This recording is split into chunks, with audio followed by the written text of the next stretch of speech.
আমাকে এতটুকু বল, আমি তোর কি হই? জাস্ট ফ্রেন্ডটা বলিস। He is my best friend. খেয়াল করছিস তোর আমার ড্রেসটা অনেকটা মিলে গেছে সামনে।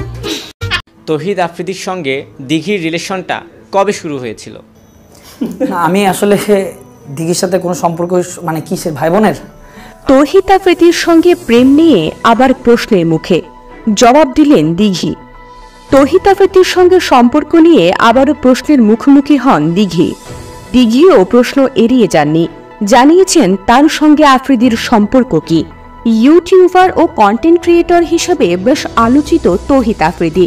ফেসবুক, ইনস্টাগ্রাম ও ইউটিউবে রয়েছে তার লক্ষ লক্ষ অনুসারী। ছাত্র জনতার অভ্যুত্থানে সরকার পতনের পর থেকেই তৌহিদ আফ্রিদি কিছুটা নীরব আছেন। তাই অনেকের মনে প্রশ্ন ছিল, আফ্রিদির সঙ্গে কি দিঘির সম্পর্ক কিংবা যোগাযোগ এখনো আছে?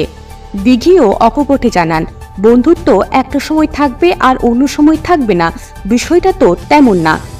দিঘি বলেন, তৌহিদ আফ্রিদির সঙ্গে এখনো ভালো বন্ধুত্ব রয়েছে, বন্ধুত্বের কোনো সময় থাকে না। বিষয়টা এমন না যে এখন বন্ধুত্ব আছে পরে বন্ধুত্ব থাকবে না, সবসময় সে আমার ভালো বন্ধু। আমাদের মিডিয়ায় বন্ধুত্ব নিয়ে অনেক বেশি কথা হয়েই থাকে, এটি অনেকটা মন গড়া কথাও। সব মিলিয়ে আমি বলবো আফ্রিদি সবসময় আমার ভালো বন্ধু ছিল, আছে, থাকবে। বেস্ট ইন্সপায়ারিং অ্যাক্টর পুরস্কার প্রাপ্তি প্রসঙ্গেও কথা বলেন দিঘি। তিনি বলেন, আমি জানি না সবাইকে কতটা অনুপ্রাণিত করতে পারি, তারপরেও আমার কাজ দিয়ে চেষ্টা থাকবে। তবে আসলে পুরস্কারটা আমার কাছে অনেক বেশি অনুপ্রেরণার। পুরস্কার পেতে ভালো লাগে। প্রতিটি পুরস্কার প্রদান অনুষ্ঠানে যখন আমার নাম ঘোষণা করা হয় তখন খুব ভালো লাগে।